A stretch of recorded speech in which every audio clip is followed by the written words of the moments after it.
Welcome to Mission Evolution Radio Show with Gwilda Wiyaka, bringing together today's leading experts to uncover ever-deepening spiritual truths and the latest scientific developments in support of the evolution of humankind. For more information on Mission Evolution Radio with Gwilda Wiyaka, visit www.missionevolution.org. And now, here's the host of Mission Evolution, Miss Gwilda Wiyaka. Hello. Thanks for joining us on Mission Evolution. We're coming to you on X-Zone TV and Simul TV from our broadcast studios in St. Catharines, Ontario, Canada, bringing the latest evolutionary information from today's leading experts. This hour will examine evolving into 5D. There's a lot of buzz in spiritual circles about 5D. Most of us know 3D is three-dimensional reality, while 4D adds the element of time. But what is 5D? How does 5D impact us? Is entering it inevitable or a personal choice? Can everyone perceive it or only a chosen few? What does 5D have that 3D and 4D do not? With us this hour to explore the mysteries of 5D is Maureen Germain. Maureen is the author of 6 books, including Waking Up in 5D. Her books have been translated into 12 languages. She's also a composer and voice of guided meditations. Maureen has over 25 years of experience in mystical and sacred traditions. Known as the practical mystic, she has taught in 24 countries and is a teacher and facilitator of spiritual knowledge for contemporary life. Maureen is the founder of Germain Mystery School and the Akashic Records Guides. Her website, stgermainmysteryschool.com. Maureen, thanks so much for joining us on Mission Evolution. My pleasure. It's such a treat to be on with you and all the wonderful experiences you offer. Oh, thank you. It's just wonderful to have you here. I'm glad you took the time. So, Maureen, where were you trained in the sacred mystical traditions? I studied with the Casey material initially as a teenager, and then became involved in various spiritual organizations that had teachings, including the teachings of the Ascended Masters and the teachings of the metaphysical community. And largely, my information has come through meditation of the practices that I had learned. Like, for example, I learned the Merkaba, and through my meditation work in that practice, I was able to download a lot more information. Do you feel like what you're bringing through is like what they would call channeled material? I think so, yes. Initially, this information came through my guides, but I didn't identify who was channeling. So I didn't call it channeling at that time. I do channel Ascended Masters now, but I still get intuitive, direct information from source that is very powerful, very useful, and very aligned with what we're doing spiritually. Are there some checks and balances from the way you've trained so that you can tell who you're talking to? There are, but primarily I get direct downloads from source, and I verify that by asking. I have developed a technique to check in with your higher self, and this is used around the world. I have lots of feedback from individuals for the last 20 years that would give us that validation. It's not clinical, but it most certainly is proof from experiential numbers.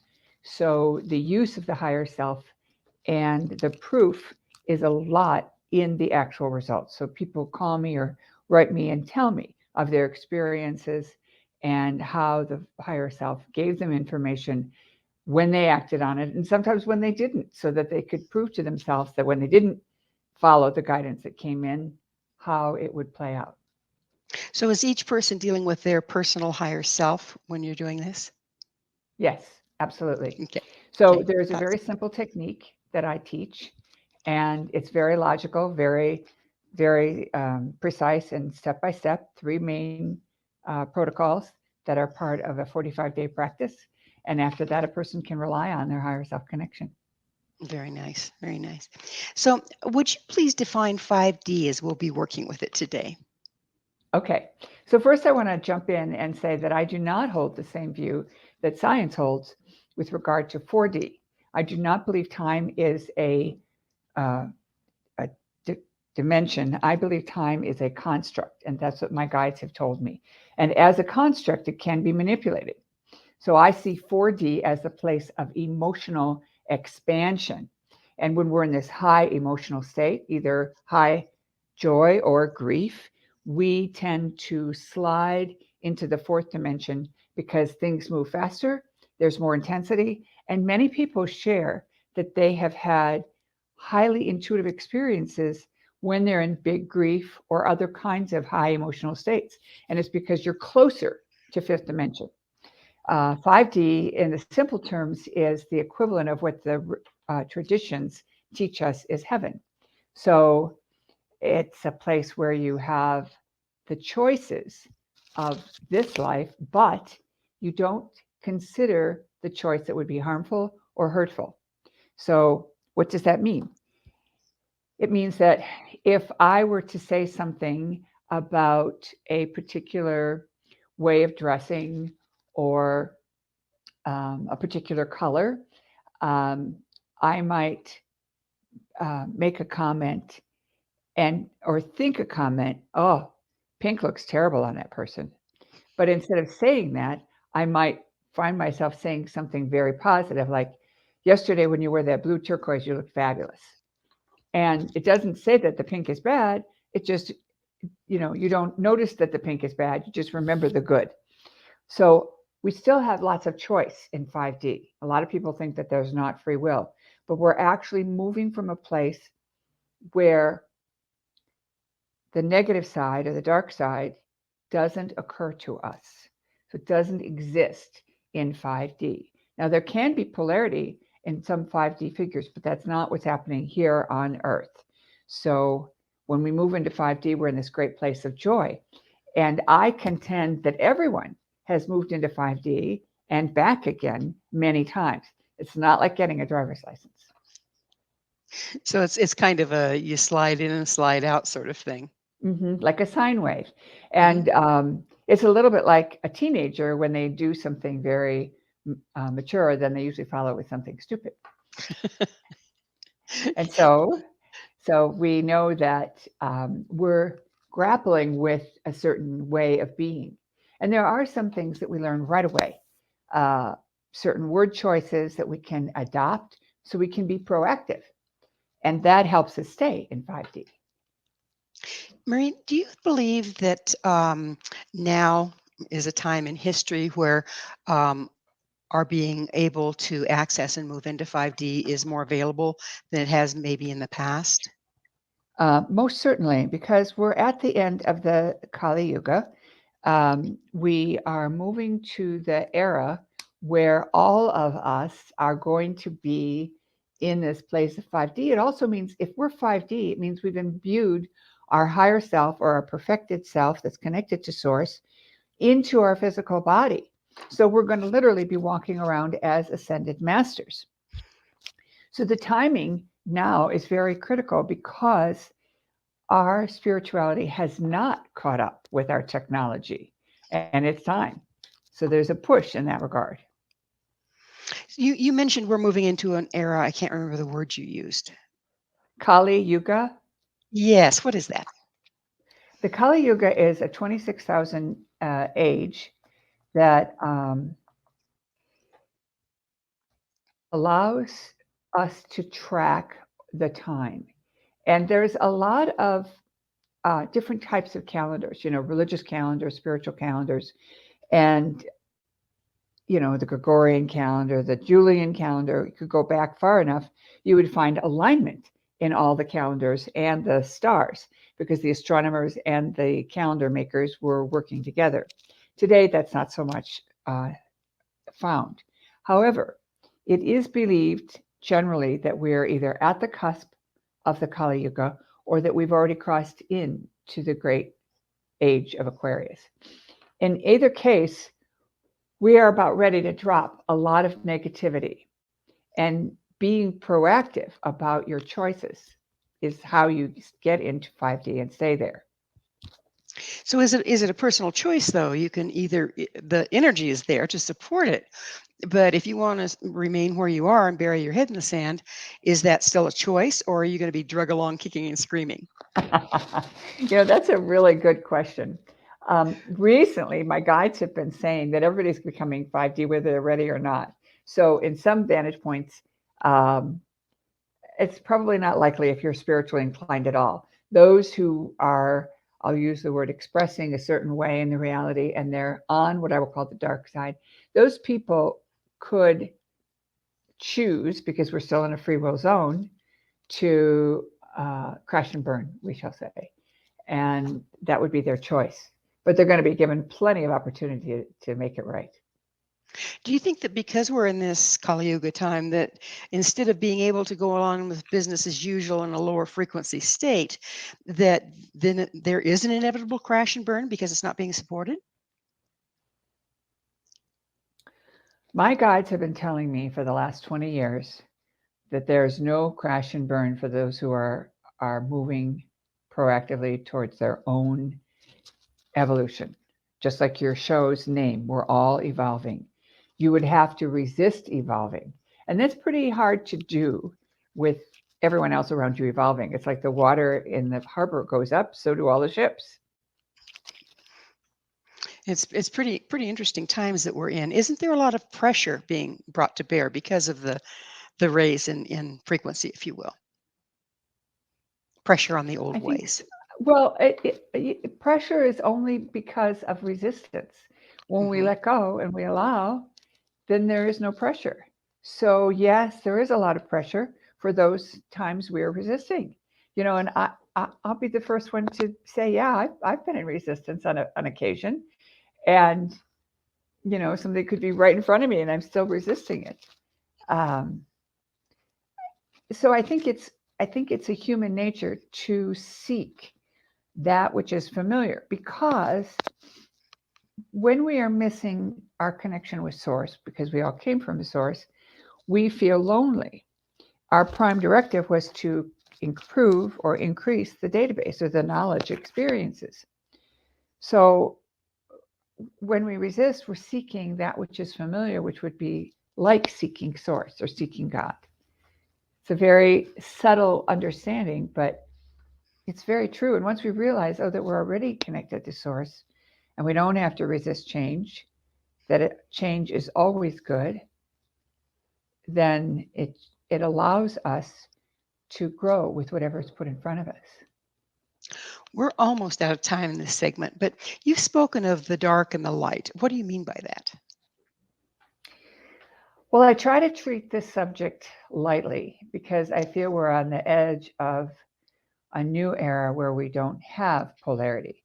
But I think of light and dark as the polarity of forces that help us or hinder us from choosing our highest and best choice.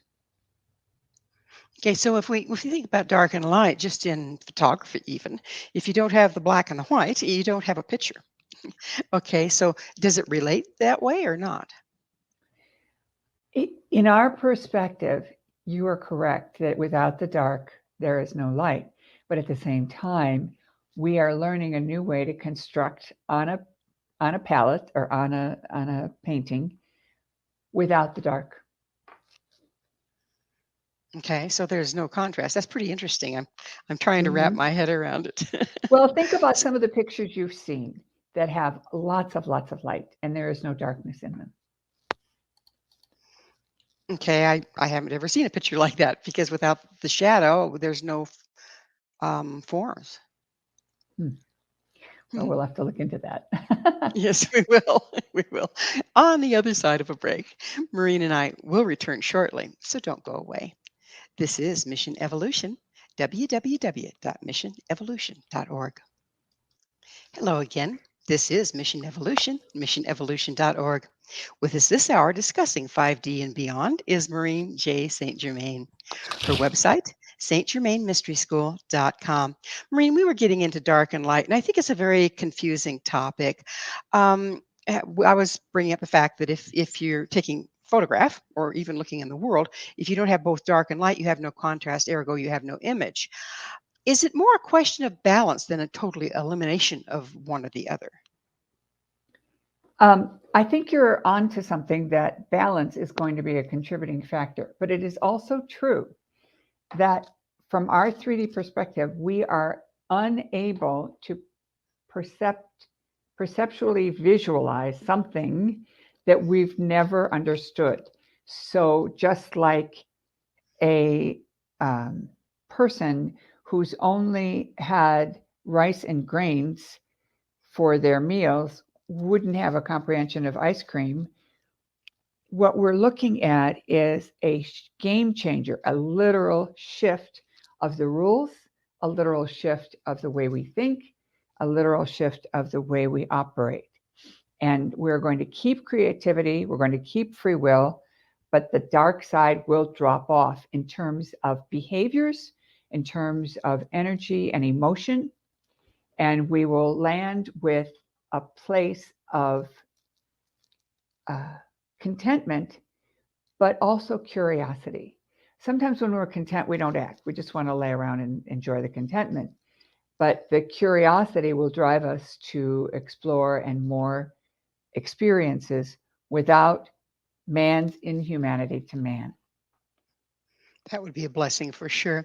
Mm-hmm. So, how does entering 5D as we're doing, and I assume it's like when the sun rises. I mean, before the sun comes up at dawn, you can't really tell where dawn begins.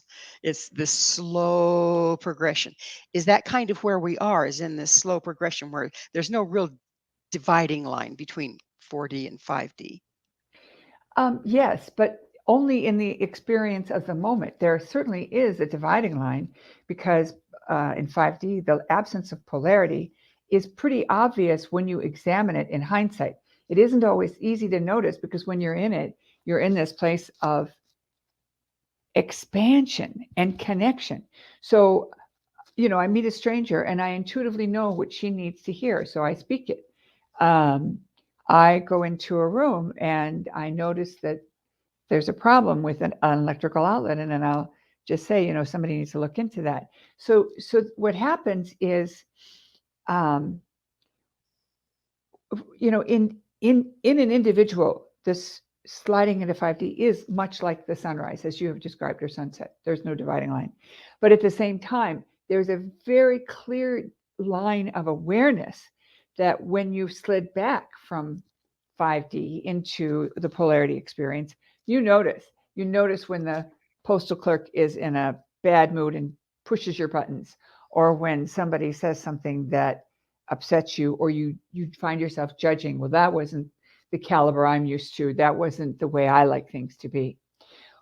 We're all moving to that place of stepping out of judgment on practically everything, but we'll have perception and we'll have preferences, but we won't have judgment in the same way we do now. And that's hard to comprehend if you've always thought this way. That's why prejudice is so hard to break, because if you've always thought this way and that's how your parents talked and that's how you learned to think, it wouldn't occur to you to think in a different way until you get exposed to education that allows you to understand, oh, I can choose differently. So you're saying that the moving into 5D is like that education. Once you see the other options, you tend to move more towards the 5D versus being back towards the 4D. And 5D can creep up on you. If you're around somebody who is very 5D, he or she will raise the vibe, just like that example of the tide rising in the harbor. So what is synchronicity? How does it play out in 5D? Synchronicity is when we make that connection in our mind with something that we had thought about earlier. And this word was created to help define the random experiences that validate something that we had already thought about or experienced. I think synchronicity is a way of getting validation, just like goosebumps are a way of getting validation from your guidance to help you know that you are on the trajectory that you are choosing that takes you closer and closer to your ascension. So if you set your intention, let's talk about intention a little bit. If you set your intention to cooperate with the process of moving into 5D, do you start seeing more synchronicities to guide you there? Yes, you do. And one of the ways I set my intention is I'm asking for a day of heaven on earth for me and everyone I come in contact with. That creates a vibe of heaven on earth, of the equivalent of 5D, and it raises the vibe of people around me. So even if that bank teller has had a rough client before me, she is completely recovered when she's standing in front of me. Interesting. And there's no instrumentation or any way that we can measure this level of frequency. Is that correct?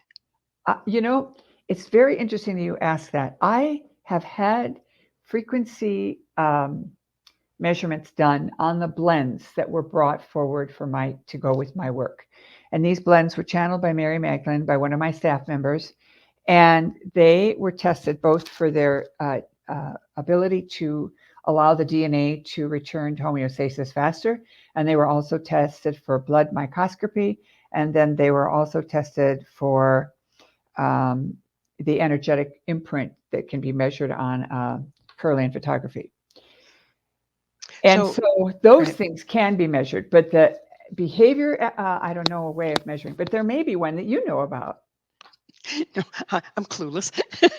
So the what you were talking about, the remedies, are those homeopathic? Are they essential oils? What are you working with there that you're They're measuring? essential oils, and they come in a little bottle, and they carry a certain vibrational frequency, and they change our vibe. So, for example, Crystal Source is a blend that moves us from feeling like we don't belong into a connection to our own divine blueprint, which helps us recognize who we really are. And then, of course, the belonging is a conclusion of that. There's 24 blends, and they each address an emotional wound that allows the person to move from where they're at in, I'll call it dysfunction, to a place that's proactive. And what's very interesting is we have many people who use these blends and have a full set and select randomly every day. And I have clients who are therapists themselves, and they decided to start using them first thing in the morning, which is what I recommended. And to do the guided meditation that goes with it, I have a little card that recommends a certain statement. And one of the gentlemen who runs, is the supervisor to a big group of therapists, said to me that most of the time he opens a bottle and uses the protocol of inhaling it to bring it into the limbic system, that it sets the tone for the day and it makes it very easy to have a good day. And he said, but sometimes he's busy and he forgets. And then he doesn't do it till after lunch. And he said, he can really tell the difference energetically because the dramas are like this instead of like this. What kind of therapists are you talking about here? MSWs. What's that? I'm sorry. That's someone who is certified as they're not a medical doctor, but they're social worker therapist. Oh, okay. Okay. Master And of Social Work. That's MSW. Sorry, I was not being clear. That's okay. No problem. No problem. So, what's one of the main signs that people can start to recognize when they're going back and forth between 4D and 5D? How can you tell when you're dancing back and forth and when you're in one or when you're in the other? I like the word dancing. And it is a little bit of a dance. I think one of the number one ways is people say things to you that you might normally be taken aback, but you don't feel it. You just kind of smile sweetly and take the highest version of whatever that is. And I'll give you an example. One time, my stepsister, who had a way with words, said something about me being the ice queen. And that's because she couldn't get a rise out of me. And I just smiled sweetly. And I remember thinking, oh, she must remember that I was a queen in Egypt. And, later in the day, when you're laying in bed and you're thinking about your day, you're thinking, oh, maybe she was trying to insult me, but I didn't hear it. So those kinds of things happen as a result of having the 5D experience, and then in hindsight noticing, oh yeah, I didn't react. I didn't get mad. I used to get mad over stuff like that, for example. So is that a matter of being identified with your damage versus identified with your higher self? I'm not sure what you mean by damaged. Well, if we're in 4D and we have a lot of issues that get triggered by something someone might say, that sounds like what you're describing. Okay. But if we're in more in alignment with our higher self and less in alignment with our damaged, ergo our triggers, we're less likely to be volatile about it. That's true. That's very true. But what I'm suggesting is that you get to be in that state without having done the work. In other words, you can just land there. There's a magic pill. Yes, there is a magic pill. One of them is to say, I'm having a day of heaven on earth. Another one is to say, before you go to bed, I'm waking up in 5D. And what it does is it sets the tone. It sets the field so that you're moving in an energy field that is a high vibe that you can harmonize with and stay there. It's pretty amazing, it sounds to me really, when you think about it. Sounds to me like you're talking about working with your intent. You intend to be there, and then you are. Yes, this is most certainly true. I don't see an I am statement as intent. I see it as a present action. So Okay. I am waking up in 5D already tells the universe this is how it is. When we intend, it's very close to the same thing because it's about what we expect or what we hold to happen. But these statements of choice, I am happy to meet my child instead of I have to, for example, gives us the tipping point that carries us over to where we want to be. So that's why knowing about 5D, the education, and beginning to understand the concepts, we get to choose proactively. And the idea that everybody's going to go there anyway, yeah, you could sit around and, be a jerk and make people uncomfortable, but it holds you back on the things that you want because you're also telling the universe there's not enough. And I'm always amazed at how we set the stage to tell the universe there is not enough. And that's when we tell a lie or a white lie or a fib, when we think that we have to get the best possible deal at the car dealership and try and get the price down even more than what they're supposed to be doing. It's like those kinds of things. So the 5D vibe is that I want a situation to be good for you, but I want it to be good for me as well. And that focusing on the win-win. Right. Yeah. Okay. Right. Okay. So we're, again, not out of time in this segment, but how can you tell the difference between genuinely moving into 5D and going into denial? Good question. So do you want me to tell that now or after the break? Probably we're going to have to pick it up after the break because we don't have enough time to get into it. But after the break, let's get into that. What's the difference between actually reaching this state and going into denial that you're not there? So we will take up on that. Maureen and I will be back to continue our discussion. So you stay right there. This is Mission Evolution, www.missionevolution.org. Hi there. This is Mission Evolution, missionevolution.org. Our guest this hour is Maureen J. St. Germain. Her website, stgermainmysteryschool.com. Maureen, as promised, we were going to go into how a person can tell the difference, whether they're actually in the state where they can reach 5D or they're in denial of the places that they are not in the state. Okay. So the first thing that happens is things don't work the way you expected. So if you're in denial, it's because you're in denial and you're trying to make something happen, but you're really not in that place of unconditional love and non-judgment. Second way, if you get past that and you still don't see it, is somebody will tell you. And that's really hard when somebody tells you you're in denial about XYZ. And if someone says that to you and you argue with them, that means you're holding on to your whatever it is, your belief, your idea, without being open to the possibility that there's another way or another vantage point. A lot of times people, when they're confronted by their family or friends, they'll go into explanation after explanation. And the fact is, in 5D, you feel so much love for yourself from source that you don't need to explain yourself to anybody else, because you really don't care whether everybody approves of you or not. Interesting. So that's the old adage, what you think about me is none of my business. Exactly. Yeah. So it really helps to have that phrase in your head. So this is a little bit of a left turn, and it may or may not be something you can tell me, but how does the 5D state relate to astrology and the planet Chiron? Well, I am not an astrologer. I'm an amateur observer of astrology. So I know that Chiron is the wounded healer.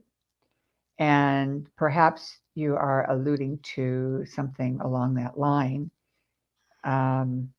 What's interesting is in 5D, we won't be using astrology the way we use it today.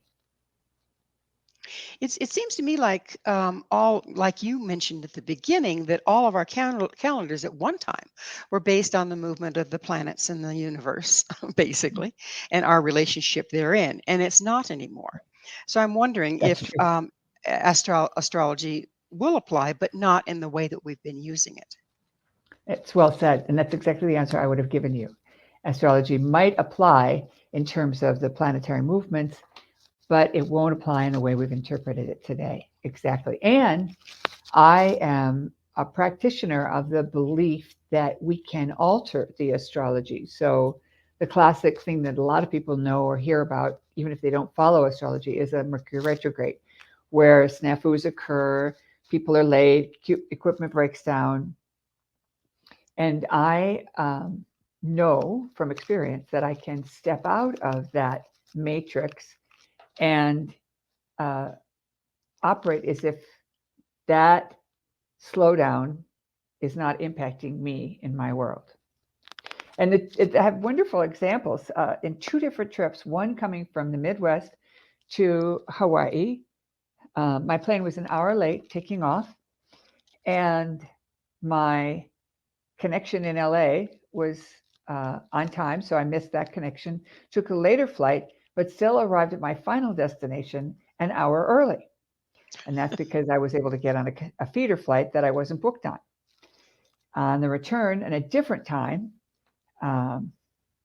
when it was a Mercury retrograde, we sat on the tarmac in Kona for an hour, and I managed to arrive at my final destination also an hour early. And the reason on that case was because I was actually able to catch an earlier flight on my final flight, the final connection, that was running late, that I would never have been able to catch if I was even on my regular flight. Interesting. So it sounds like maybe the influences of these things are there, but rather it's how we relate to them and how we view them that makes the difference in how they affect our lives. I think it's a matter of opting out, and that opting out gives us the free will to participate and be in a place of connection without being ruled by it. You have to know about it. What are you opting out of? Are you opting out of the common denominator belief of what these things mean versus working with the energy that's present? Okay, so I believe the energy is present. And I believe that we are literally opting out or creating a bubble of exception for ourselves. As far as the belief goes, whether people believe in astrology or not, it is my belief that they're affected by it. So, when a person says they're late and they don't know why, and I'm looking at the calendar and I know it's a Mercury retrograde, I'm even more supportive and allowing than even in normal times. And I'll just say something, well, you know, these things happen at this time of year or something like that, if they don't follow astrology. There's no need to force the knowledge on someone. But in case of astrology, the understanding of the vibes that come into effect. And I like to think of it as like a game board. You know, when we play a game of Monopoly, we each get a certain amount of money and we roll the dice and we see where we land. We buy the property that we can and we develop a relationship in the game. And I look at astrology the same way and say that it's just a template that got the game going. It isn't obligatory. But if you don't know about it, it's like a GPS. If you don't follow your GPS and you go to a place on a road trip where the bridge is out, you don't know the bridge is out because you didn't look at a GPS. There wasn't any advance notice. So the astrology gives you that GPS to decide to take a different route. Okay. So you mentioned earlier that you don't view 5D and 4D like the scientific view of adding the element of time. Does 5D contain the element of time? No, it has the element of sequence, but it does not have the element of time. And the way I explain it to myself and to others is when we're writing a letter and we get up from the computer to do something, get a cup of coffee or whatever, and then we come back, the computer doesn't know that I was gone 5 minutes or 20 minutes. It doesn't do anything while I'm waiting. It just has the letter there and I come back to it as if no time had occurred. So there's sequence, but not time. Time, it divides our life into segments that we collectively have agreed to. But again, with enough spiritual power, you can opt out of time. And we have plenty of examples of that, not just with me, but with other people as well. There's a story in one of my books about Greg Braden compressing time and getting across the desert in I'd say 2 or 3 hours, where normally it takes 5 to cross this particular location. And when it happened to me and I was arriving in the hotel, the general manager of the bus company said to me, nobody except Greg Braden has ever done that before. You know, somehow move through time. And what happened on the bus is everybody fell asleep and no one was watching the time. And somehow we managed to cross that distance in less time. And I'm willing to bet that there are many of our listeners who have had that similar experience, because I have heard stories from people that I work with that'll say, you know, they had a 5-hour drive ahead of them. They went into a zone. They're listening to music they like. They were thinking happy thoughts. They didn't even think about what they were thinking about. They were just in a good place. And they arrived 2 hours early. So we hear a lot about timelines and timeline jumps. How does that relate here? The Lords of Time came through me a number of years ago. And I was not expecting that. I didn't even know there was such a being or group of beings. And when they came in with a big thump. You know, they announced with great intensity, we are the Lords of Time. So it was pretty hard for me to say, that's bogus. You know, I'm making this stuff up. Because I'm sure that people who are learning this work are wondering themselves, some days, did I make that up? But the Lords of Time have explained that there are ways to loop time, to compress time, and to expand time. And timeline jumps would be similar, same timeline, and just to jump further ahead and skip over certain things. And there's also the merging of timelines. Every time we make a choice, we create a divergent timeline. So when you decide what college to go to, and you're looking at 2, when you finally make the decision and you straighten out that one line, this other line is sort of there and it slowly fades and disintegrates. If, however, you're in this timeline and you think to yourself, you know, I made the wrong decision. I need to be in that other school. Then this becomes enlivened, and then this one starts to shrivel and fade as they transfer and move to the new location. It's enough to bend your mind when you try to wrap it around it, isn't it? Well, you know, and here's the thing. The Ascended Master Sana Kumara said to me a number of years ago, said to a group, the game is over, referring to 3D as a game. He then went on to say, the game will end when there are no more players. And then he finished with, will you be the first to leave or the last? And what's so profound about this is when we stay polarized, when we, enjoy our little me, I'll call it, we hold up the result that we want. So if right now, I assume that means that all of us are dancing back and forth between 3D, 4D, 5D. Right.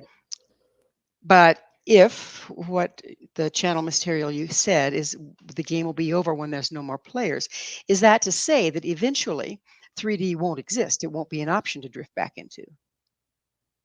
I agree with that statement. I think that's true. But, think of it another way. You won't want it. I mean, when a person was a child, maybe they thought French fries at McDonald's were the latest thing, the best thing. It would be the great way to have a hamburger and fries for dinner. But as an adult, if you want to impress someone, you don't take them to McDonald's. You take them to a nice restaurant. So your tastes, your preferences change. And because they change, the choices that you're looking at are more elevated. When you're a 5 or 6-year-old and you're asked, do you want to go to this fancy restaurant for dinner or do you want to have McDonald's? You're going to say McDonald's. You could care less about the fancy restaurant. But once you know about the fancy restaurant and you're an adult and your taste buds have developed, it sounds pretty good.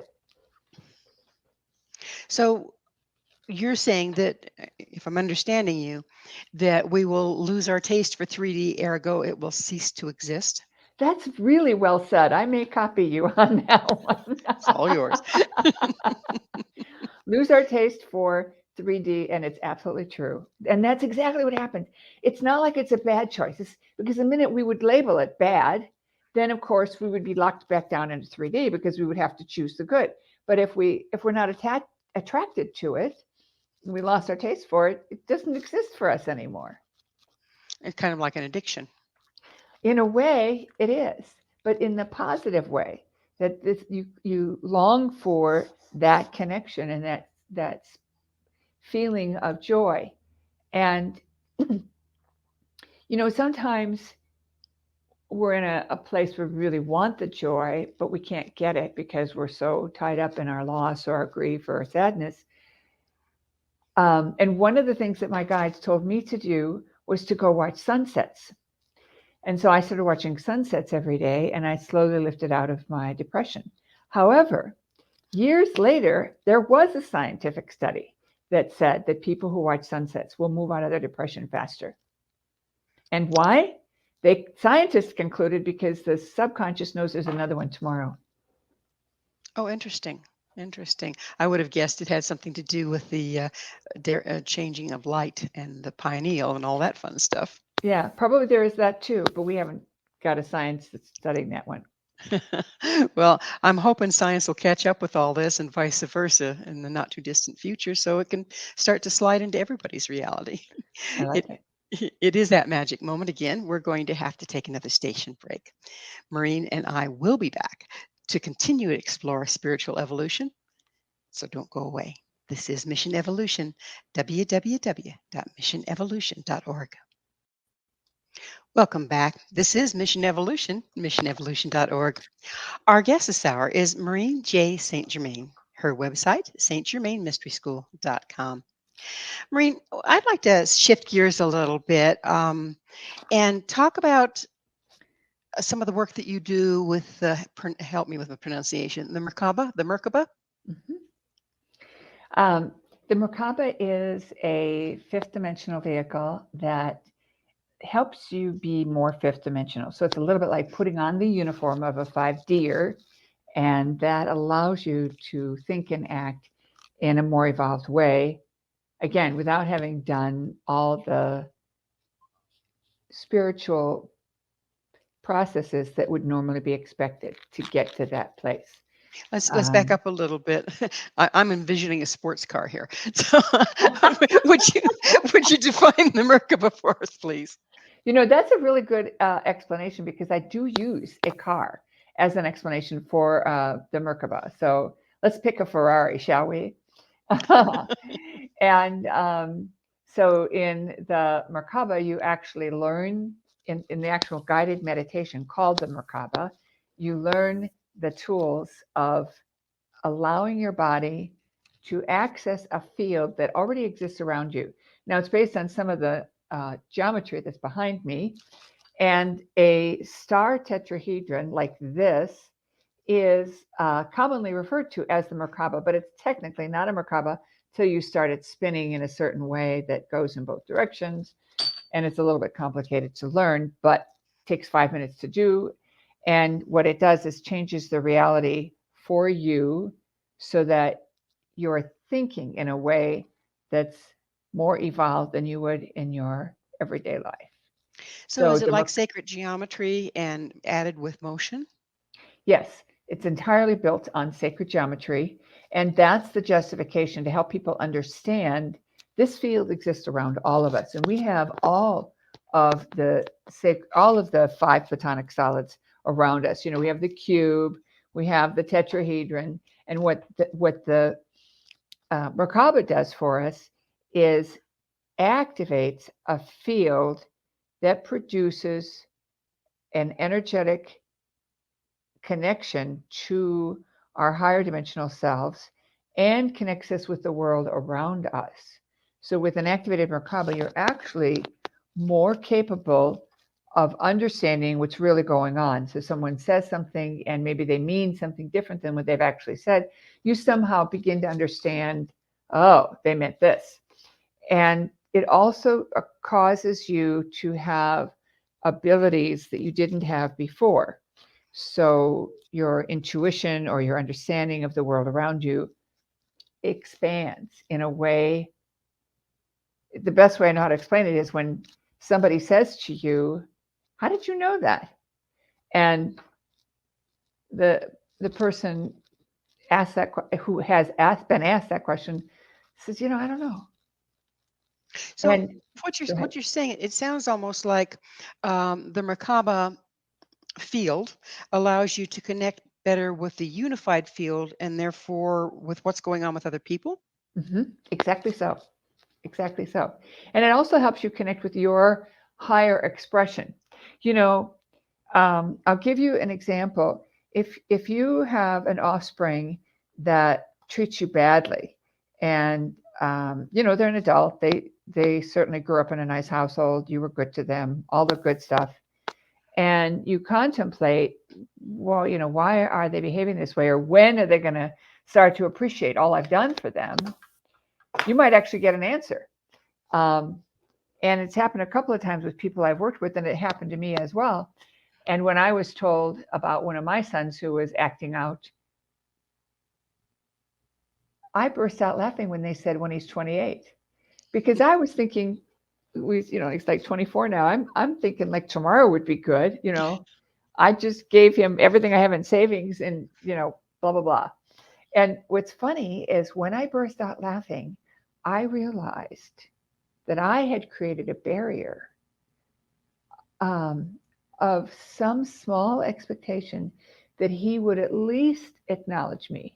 And I was in a tough spot. I'd just gotten fired from a day job, and so I didn't have a lot of backup behind me. So I wasn't as confident in my decision of yesterday as I could have been. And by recognizing my bias, that I had some expectation at some point that he would appreciate me, I was holding him over that. I was holding it over him. So he had a fence to jump over. And once I dropped it and said, fine, doesn't matter, I don't care, I didn't have to wait till he was 28. That's amazing. I'd like to back up a little bit. I don't think we've been real clear on exactly what the Merkaba is, and how one activates it or uses it in their personal life. Okay. So the Merkaba is an energetic field that looks like this shape. And so it's 2 tetrahedrons that are equally nested. So here's a tetrahedron, and that's 3 sides and a base of a pyramid. And there's 2 of them that are equally nested. Kind of hard to see, but if I turn it, you can see it a little bit. And I also have one in my background here that's not showing. Camera must have been moved.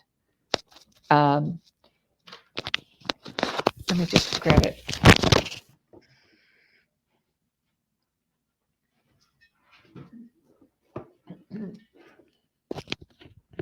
This normally is sitting behind me, and it is, but it's not in a place that I could move it without worrying I would crash the stand. So this field is around the physical body, and there is an axis point between the top and the bottom, and the human person has a very specific way of activating it, which creates a spin. Now the spin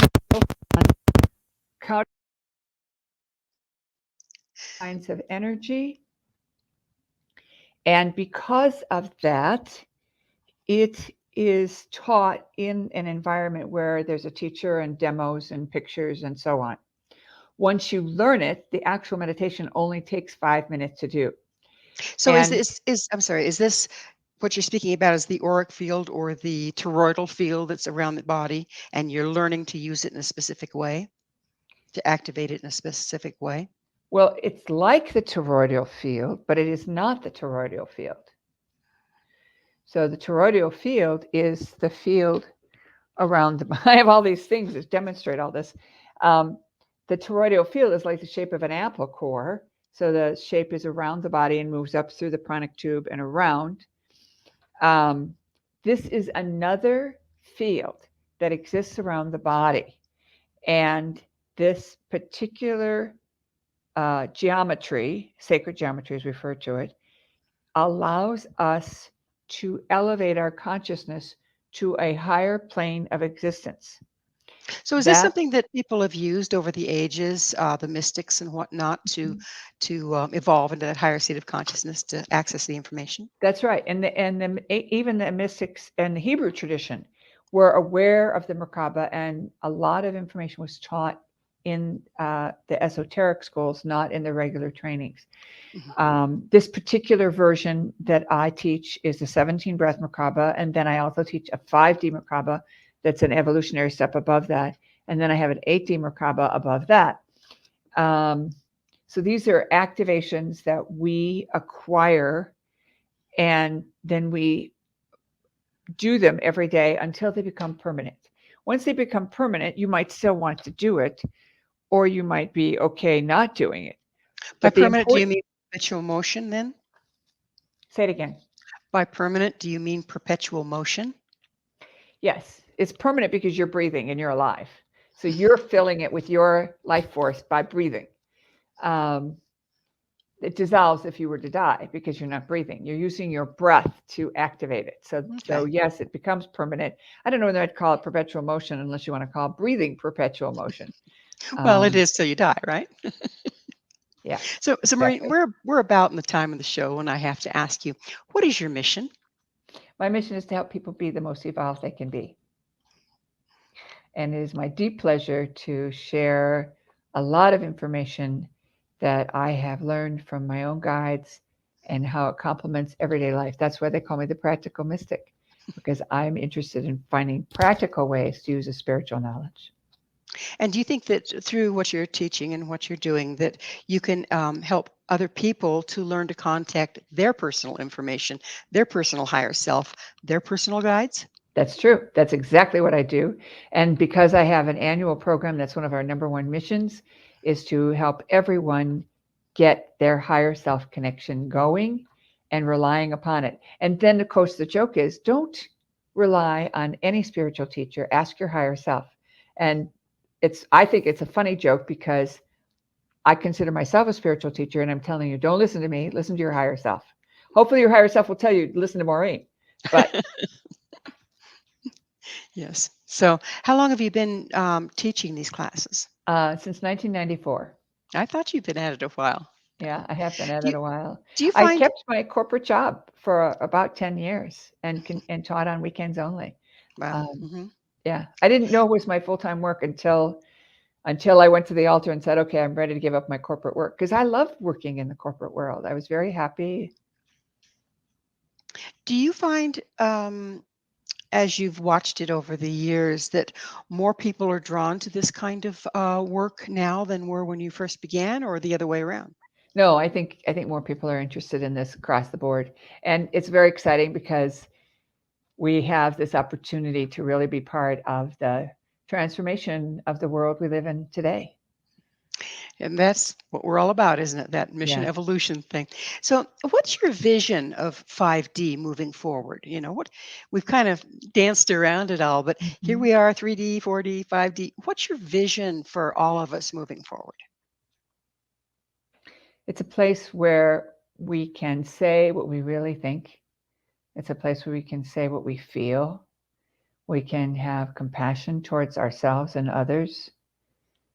We still want to play and experiment and discover and talk, but we won't have a need to be hurtful or hateful to one another. It won't, like you said before, we've lost our taste for that. You spoke of working in corporate America. If as we're moving into 5D en masse, what's going to happen to the structures that we now heretofore have been working in, living in, relying on? I like this question because it points to the whole idea, what will I do if I lose my job? And the answer is that I have been reassured by my guides that all of humanity is going to shift in a way that allows them to stay centered and in their joy, and that each opportunity for change will cause them to level up. And so, as certain industries die, other industries will move forward, people will find their way, and they may even find their happiness. Hmm. I know that the most successful, there's a study done, some of the most successful people in our country went to Montessori school. And Montessori is all about letting the child be drawn to what they're drawn to. Do you see that as working, not the Montessori school, but that principle working in the future? I did not know that fact, but I did send all four of my sons to Montessori schools. Um, I think that we each come in with some gifts that we can build on. We come in with gifts that we have already mastered, and we use those resources and then the environment, including the astrology, to create in this world and to be who we are. But everyone has choice points, and the choice points are opportunities to go one way or another. There are also a lot of people that we're told in the Akashic Records who don't have a prerequisite or a predetermined mission other than to help others. And Well, so Maureen, I'm sorry to they go cut you where they're off, but told. we are out of time. Okay. Thank you so much for coming on the show. My pleasure. Thank you for having me. Our guest this hour has been Maureen J. St. Germain, author of 6 books, including Waking Up in 5D. Her website, stgermainmysteryschool.com. This has been Mission Evolution with Gwilda Wiyaka. For more information or to enjoy past archived episodes, visit www.missionevolution.org. And please join us next time as this mission continues, bringing resources and support to an evolving world.